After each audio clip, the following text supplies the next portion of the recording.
Okay, so last time we did some dungeon crawling.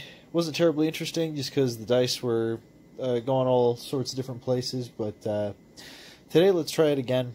Our group is still exploring the halls of the Fortress City, and that's what we're going to keep doing. So the stuff we're using is the typical oracles with the twists, the Table Fables books for dungeon generation, and NPC generation, and what have you. We're going to use the fate chart if we need it, and some of the NPC details if we need it. We're going to be using Labyrinth Lord Advanced Edition Companion and Labyrinth Lord as our rubric. We're going to be using the class compendium, and for Lorkay we're using the Necromancer class. For her we're using the Lucky Fool class, and then we're going to use the 1E Dungeon Master's Guide for city encounters, because this book is awesome and it has lots of cool stuff. Okay, so let's set everything up and we will get started. Alright, so just for fun, what I want to do is I want to roll for our starting room. I just want to see what that looks like. We're going to be using the Table Fables Dungeon Interior Generator on page 61, Table Fables 2. And we're going to see what kind of area we're in. If we're in a room, or a hallway, or a unique room. So it wants us to roll a d10. So let's hope we have some better luck this time with our rolls, and that we get something cool and interesting. So d10 roll, that's a 7. We're in a hallway. Okay, cool. That's an interesting place to start, but let's start there. So the width of this hallway on a d12, that's a 3. The width of this hallway is 20 feet. So we're looking at a 20-foot wide hall. So that's at least going to be 1, 2, 3, 4. Thank goodness we can actually count in 5s now. The length of this hallway before it terminates... Wait. Yeah, d12. 6 is 30 feet.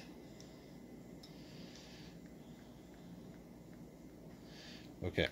We will roll for doors and everything in a moment. So not a huge hallway.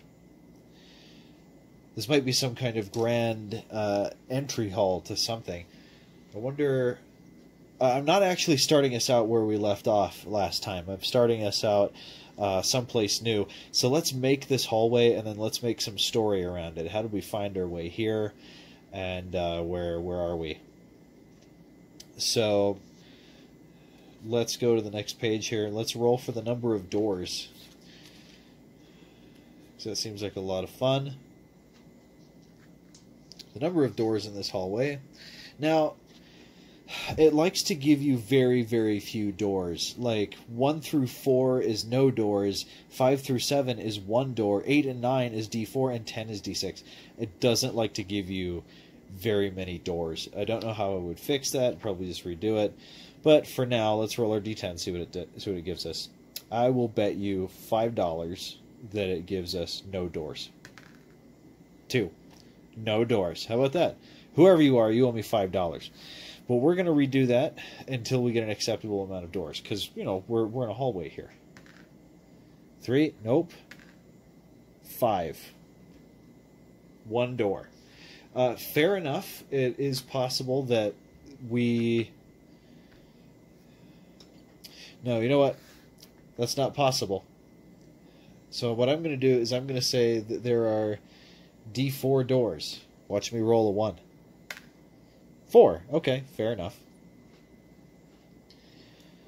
So let's make this kind of stylish. Let's say like these two in front of us. That's like a double door there. So that's 1 door. Then we'll do 1 to our right, assuming that we're facing forward, and 1 to our left. And then there's like another set of double doors behind us where we came in. So this is what our hallway looks like. So I have to get kind of arbitrary sometimes, especially if it doesn't make sense for there to not be very many. I get the feeling that this dungeon generator is meant to be fairly linear.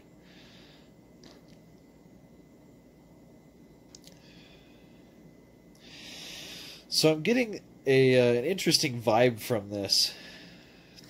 Let me arrange our characters here. Here we have Lorkay. He's our necromancer and de facto party leader. Ever since the passing of Veronique, may she rest in peace. Next we have Sig, one of the two remnants of the original party. He's a half ogre, and he is one of Lorkay's buddies. Next we have Pameline, a new member. She is a halfling lucky fool, and her talents are wide and her specialization nil. So she is sort of our, I don't know what you would call that. I guess a jack of all trades, but not necessarily. And finally, I gotta find this card to remember his name. We have Elias the Dwarf. He's strong, he's stout, he's got a sweet shield.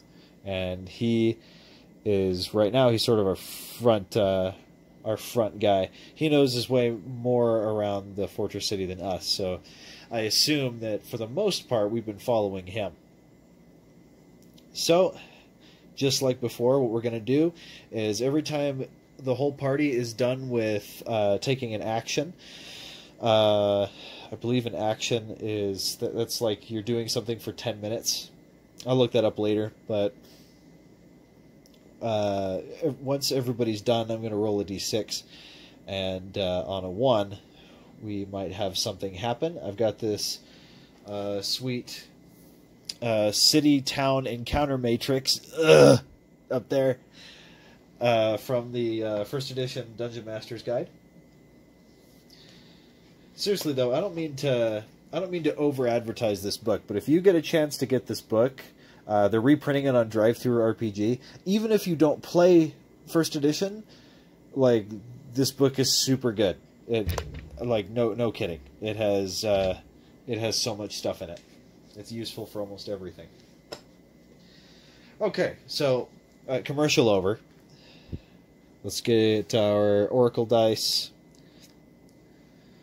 off to the side here. And who's going to be taking the first turn? 1, 2, 3, 4. 4. Pameline's going to take the first turn. We're facing forward here. In my head, I imagine these doors are a little nicer than usual. Normally we've been encountering kind of... They've been looking a lot like layered plywood or like plaster. These, I get the feeling like these are nicer, like carved wood. So I don't know why I get that impression. Maybe it's just the shape of the room we generated, or the way I chose to position the doors. But this seems almost like some kind of fancier entry hall. But Pameline is going to go 1, 2, 3, 4. I don't know why I'm doing it this way. 2. I don't know why I'm doing it this way, but I figured it'd be fun to sort of randomize their behavior a little bit. So she's going to peek through that door, and she's going to see what's there. Okay, so what manner of room is this? 3. Yeah, it is a room. So instead of a hallway.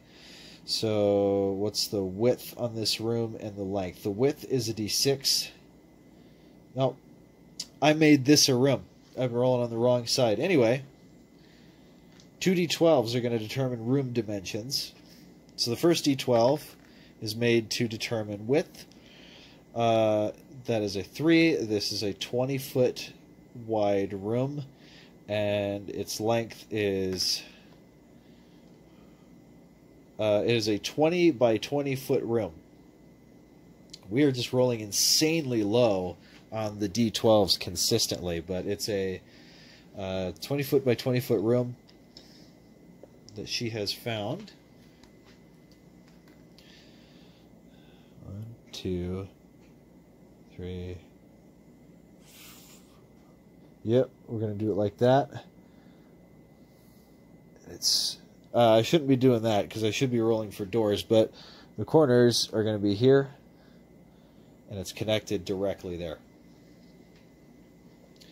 So I should roll to see if there are any doors in there and if there are any stairs. I want to be a little bit more thorough when I'm doing some mapping, so that's part of what this episode's about. So let's see. Number of doors in this room. Now this one there might not actually be any doors. Number of doors, 8. There's D4 doors here.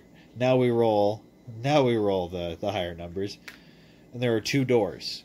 I'm guessing that's not counting the ones that the one that we're coming in. So let's check out the direction of those doors. If it's our direction, then I'm going to re-roll. So D4, 2, east wall. Of course, I roll our direction, so I got to re-roll it. 1, that's the north wall. So we got 1 up there, which I will clear. So we got 1 door there, and the second door is going to be on the west wall. We got another one here.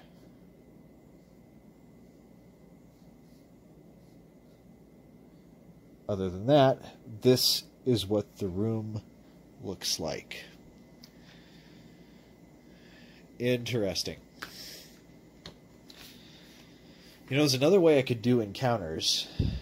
I could roll every single room to see if there's something going on in there. And the reason I would do that is because the Fortress City is a densely populated area. There could be multiple... what I mean is it's busy. So we could be running into lots of different stuff. So let me... just really quick, I'll roll to see if there's anything in there. So that's going to be a 1 on a d6. That's a 1. There is something in here. I didn't expect that. What I was going to do is I was going to say, let me roll to see if there's anything in here. And then obviously the dice was supposed to say no. And then I would cut. And I would do all these guys' exploration and show you exactly what was mapped around us. But there's something in here. And we need to determine if it's day or night. So let's use our Oracle dice. And we'll do blue higher is night and red higher is day. So let's do that. I think you can see that. Here we go. That's equal. That's equal. Okay, red higher. It's during the day. And that's going to be a D100. Like so. That's a 77 during the day. And that is 74 through 78. That's a ruffian. What is a ruffian? It says a ruffian encounters will be from 7 to 12. It's a d6 plus 6. Fellows of shabby appearance and mean disposition. They'll be armed with clubs and daggers, fighting at second level ability and having 2 hit dice. The 5% chance per ruffian encountered that will be an assassin. Okay, well, hang on. Let me set this up and I'll be right back. Well, Pameline just poked her head into a room. There's like a freaking party in here. There's all these there are 9 of these ruffian type guys of all different shapes and sizes. They appear to just be milling about. They might be some kind of gang. I don't think they're just going to be hostile to anybody peeking their head in the door. No, they're not hostile. Or rather, no, we just rolled the... Hang on. Let me zoom out here. Let's roll on the oracles. And let's see if they're hostile to us. This is kind of risky. But you know, if anything happens, we're probably going to run for it. I could arbitrarily just say, I mean, no, they're not. We haven't done anything offensive, but, you know, they're ruffians. So, are they? One, no, and they probably don't even realize Pameline's there anyway. So, Pameline is going to quickly pull her head out of the room. So, we know there are 9 ruffians in there, or just, you know, like gangers. Okay, so, oh, something else I forgot to roll for. I wanted to see if there were any stairs in that room. So that's a d20 roll. Let's do that. That's an 8. Nope, there's no stairs in there. Okay, now I'll cut the video, and I'll be back once all this stuff is mapped.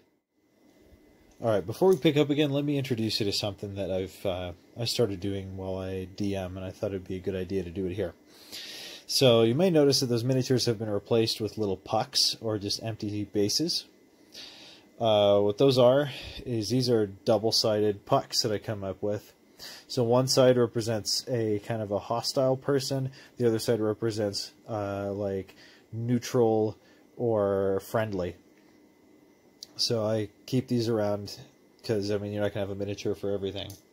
I've counted these guys as hostile, mainly just because it's their general disposition to be antagonistic. For example, this room over here, Lorkay opened that door, and he found that these guys here, these are called rakes, and these are, they're young gentleman fighters of 5th to 10th level, and we can roll for their level in a second here. They're always aggressive, rude, and sarcastic. There is a 25% chance that they're going to be drunk. So we found ruffians in one room and rakes in the other. What level are these guys, by the way? 4, that's D6 plus...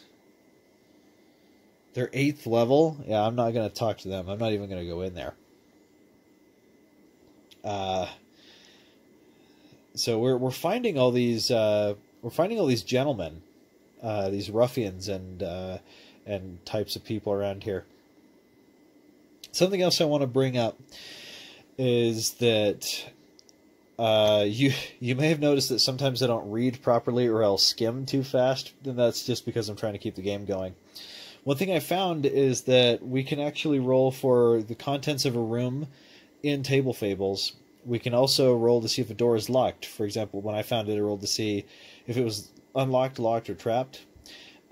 Sig found a locked door behind us. So whatever way we came in from, it's locked. So we're going to try and do that from now on. Now, part of me wants to talk to somebody. The problem is these guys are 8th level. So I don't really have any desire to get involved with them. And they're all hostile. So I think we're actually going to go... we're probably going to go this way that Elias found. So let's move everybody in here.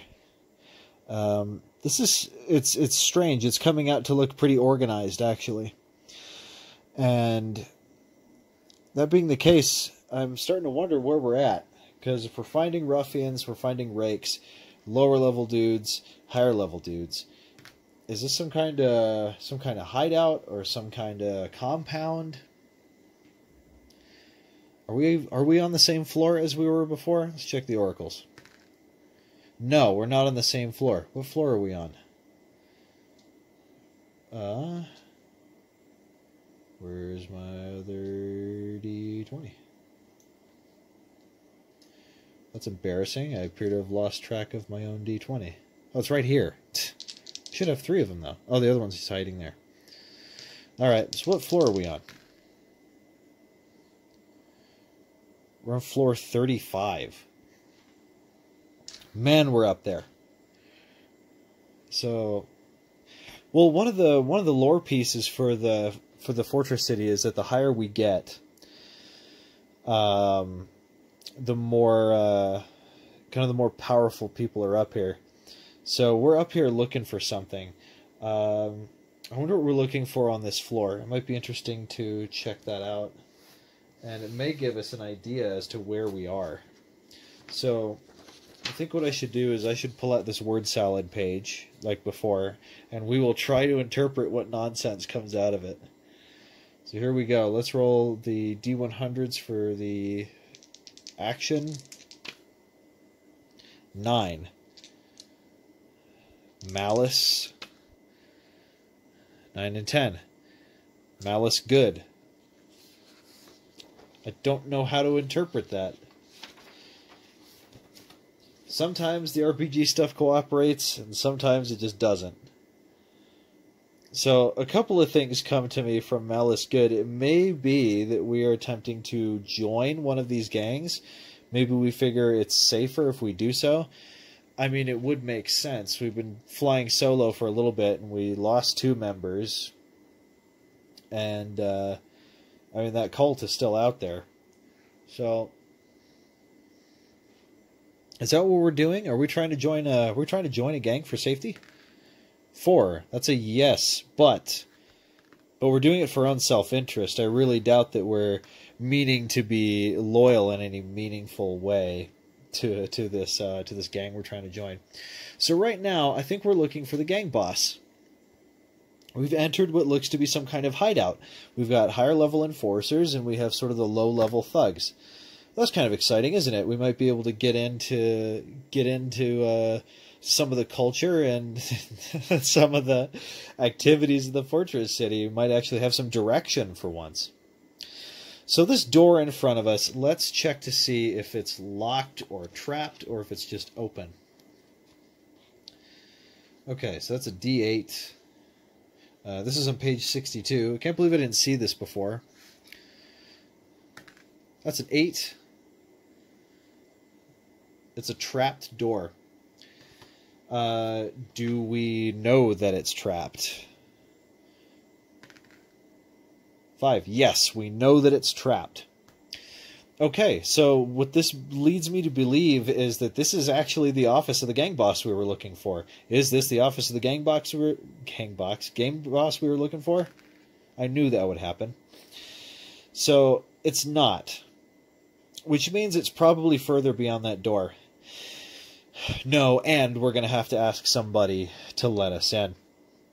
That makes a lot of sense. Why would it just be open for any old person to come through? Well, Lorke, you're the leader. And as much as I hate to say it, it's going to have to be you that talks to one of these ruffians. In fact, I think it's one of these 3. One of these 3 8th level enforcers we have to talk to. So let's assemble ourselves out here.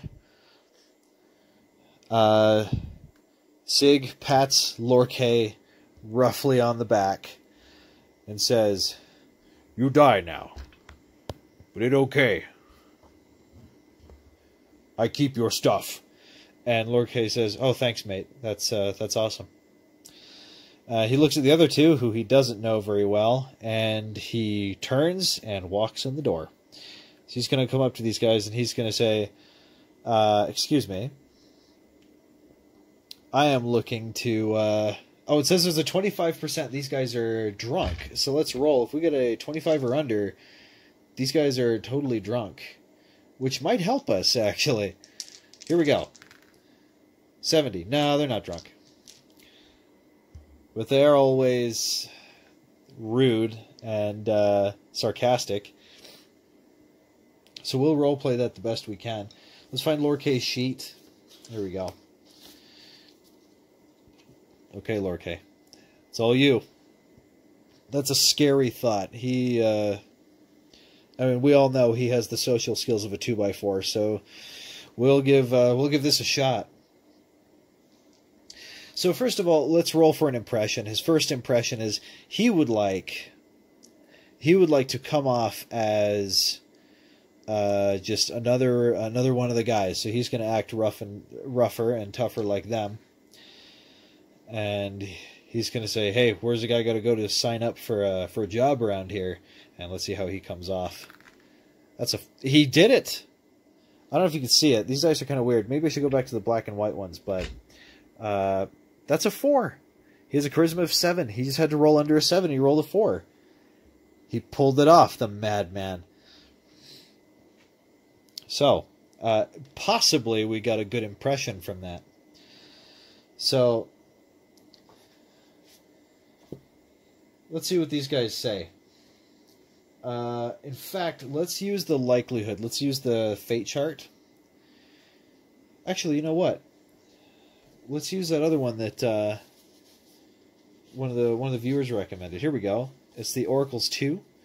Let's do very likely. Or let's do the likelihood, not very likely. So,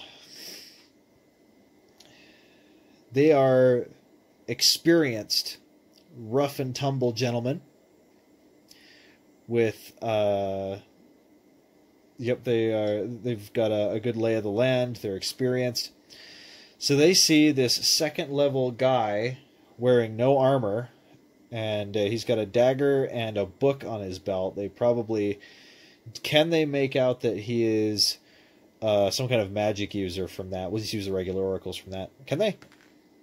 2. Nope. They have no idea what he's all about. He just looks like some guy with a knife and a book.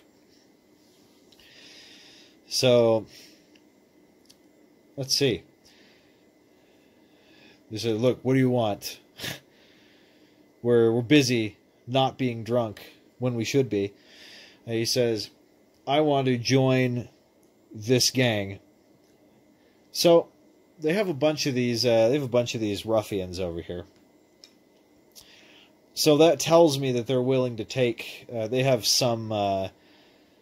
They're at least a little bit flexible with who they take.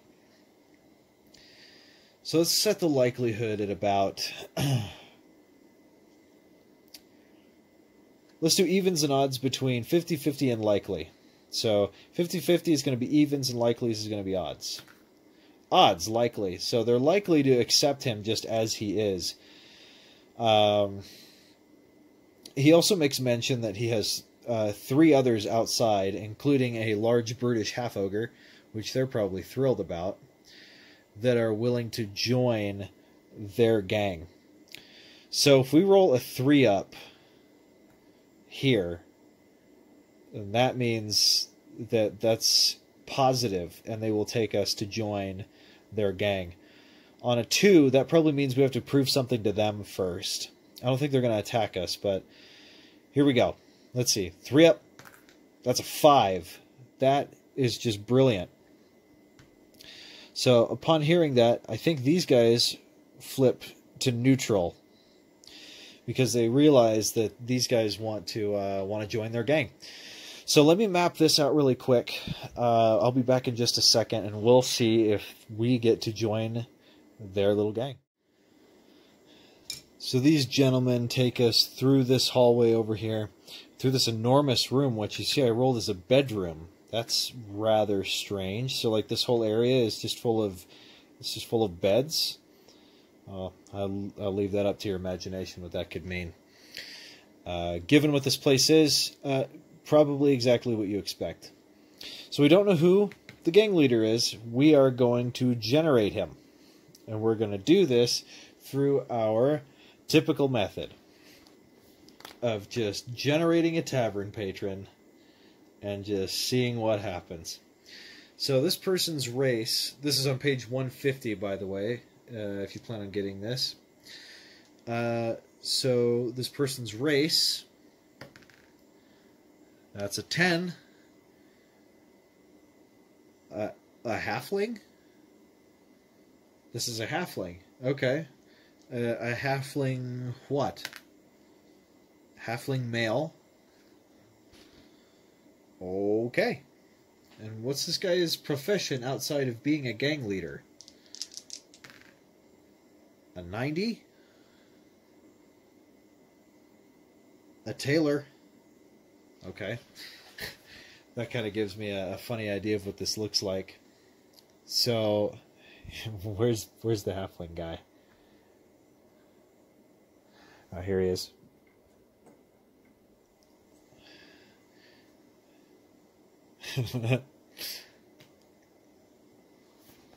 So I get this image in my head of these big, burly, armored guys leading us through the hallways of their complex, through here, through this bedroom full of who knows what. You got the two guys behind us making sure we're not going to do anything squirrely.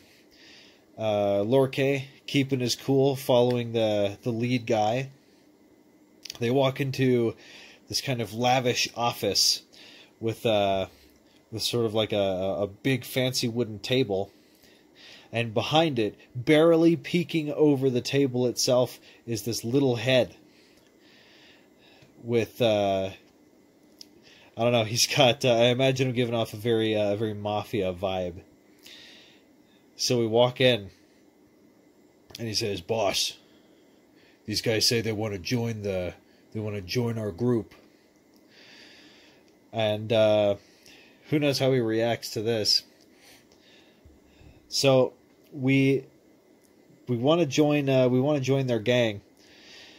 I wonder if he wants to. Does he want us to do something for him first? I just want to make sure they don't want to generate any quests or anything for us. So, is there some kind of like a rite of passage? Do we have to do something to prove ourselves? 2. No. They're cool with us. They likely see us there. Oh wait, have they heard of us? We've been here for maybe a couple of weeks. It's possible Lorke or Sig have got some minor reputation, even if they're only level 2, but they've been causing quite a stir, especially with the cult. Have they heard of us? 4. That's a yes. No. Yes, but. I don't know what the but is. We could roll word salad for that. I might. It's worked so far, so let's do that. Okay. So using the fate system, let's roll up what the but is. 26. Procrastinate. 42. Procrastinated a plot. Yeah, he's heard of us. But what he's heard about us is that since we're all on our own, we haven't been very effective at getting things done. But I think he's willing to take us on. We could see. This is sort of the deal breaker here. Let's do the likelihood. I mean, they walked in with his 3 lieutenants. I imagine these are his lieutenants. So we'll say that's likely that he's going to do it. So on a 3-up, is he going to allow us to join? And you know what? For an extra very likely, let's see if Lorke can work his magic again.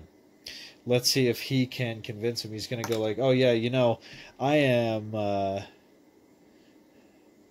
magic user. I can cast spells. Do you have any of those?"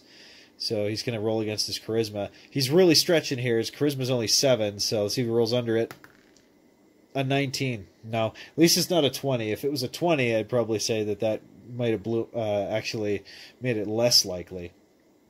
But it'll stack on a likely. So 3-up. That's a 4. Yep. We're in. So, what does this mean for us? The goals of the Horrible Four, as they were originally intended, have been completely forfeited. Lacking any other option, Lorke, Sig, and their 2 new recruits join a gang in the fortress city. I don't know the name of this gang, and we may learn it eventually, but that being the case, until Lorke and the others can sort of regain their autonomy, we're going to pull away from the fortress city for now, and we're going to take a look at some other role-playing options. We do intend to return to the fortress city, and it's going to be sort of a time skip. What we're going to do is we're going to roll a die, and we're going to sort of progress these characters that many levels. But the tentative end to this story is that Lorke and the others have, for a time, submitted to submitted to the machinations of the fortress city, because, I mean, they needed to. I mean, there were, what? There were only 4. There were Veronique, Galabraid, Lorkay, and Sig to start with. And it's just... it proved too much for them to handle. Lorkay, though his charisma may be lacking, his wisdom was such that he could see no other alternative but to find strength in numbers until such time as they could target the cult directly. It's determined that this gang that they're joining is able to defend themselves, at least to some degree, against the enlightened void. And we will return to see, hopefully, these 4 increased in power substantially enough that they can stand against the enlightened void, and truly carve a place for themselves that is not under the hairy foot of a halfling gang boss. Hey guys, thank you so much for watching The Horrible 4. I hope you enjoyed it as much as I did. I do plan on returning to Labyrinth Lord and to the Fortress City and continuing that story at a later date. For now, though, I do have other plans for the channel. We're going to be moving on to some other role-playing games and to some other ideas. This was a fun exercise in randomizing adventures and randomizing dungeons, but now I would kind of like to move on to something else. That being, I want to move away from randomization and on to DMing ourselves. Now, you might say, Graham, we have been DMing ourselves, but that's not what this is for. We've been randomizing stuff for ourselves. DM Yourself is a great little book that helps you run modules for yourself. It's primarily written for 5th edition, but there are a lot of things in here that cover other OSR games. I think it mentions the game that we plan on using next, actually. So, the system we're going to be using is one that I have a lot of affection for. So we're going to be going from a purist system to a reductionist and kind of like a more simple system. We're going to play some Basic Fantasy. Basic Fantasy is a really great game. It's sort of like, how do I explain it? It's sort of like 1st edition, 3rd edition. It has a lot of features from both. It works with ascending armor class. It works with individual initiative. It has... you'll see when we get going. So, what are we going to be doing with DM Yourself? Well, the cool thing about Basic Fantasy and basicfantasy.org is that the community has done a fantastic job at creating very affordable, but at the same time very expansive and encompassing modules. So these are all just adventure modules. In fact, this is a campaign setting. And each of these was only $2-3 a pop, these books. So we have a lot of stuff to explore. So what I thought we would do is starting with a single level 1 character, we'll DM ourselves. And I can think of no better character to start with than let's play Lorkay some more. I don't know how you guys feel about Lorkay, but he's one of my favorite characters. I really like necromancers. I like black magic, sort of the edgier character like that. Lorkay fulfills all those sort of edgy desires that I've got, whilst at the same time being sort of a comic relief and hilariously ineffectual character at times. So that's what we're going to do. We and Lorkay are going to go through a bunch of these. Hopefully, I want to I don't know, maybe we should roll for him. Yeah. Yep, let's do that. Hang on just a second. There are 5 of these books here, and we're going to roll for the book that we're going to start in. It would be cool if we actually started in one of these campaigns, but, you know, the adventure anthologies are great too. I see that there's actually a 3rd adventure anthology in the works, and there's other campaign books that I haven't got yet. But this is what we're going to do. We've got 5 of these, so we're going to roll a d6, and we are going to re-roll 6s. So here we go. We're going to use our red die. 6. We got to re-roll the 6. Of course, I roll a 6. 3. We're going to start in Castle by the... This book is all about castles. And, well, a lot of it. As you can tell, I mean, we've got a abandoned castle of a mad king. We have a ruined castle with an evil reputation. We have... This one's, I don't think is about a castle, but probably is. We have Fortress of the Barbarian Queen. Raid a castle occupied by an unusual group of barbarians. Rescue a mission of a sunken castle. It's all about castles. I don't know about you, but I like castles. So we are going to start as a first level character, and we are going to use the rules found in DM Yourself, and we're going to start here. Once we're finished with Castle by the Sea, we are going to move on sequentially through the different books, and we're going to see how far we can get this character. Now, obviously, if we get the character up to a pretty good level, we're not really going to do the first level adventures. Well, I suppose we could. I would like to sort of run it as though it's one big story, and kind of like how I intended to do our randomized adventure, Fortress City. So yeah, this is the plan. So get ready for another adventure with our buddy Lorke the Necromancer.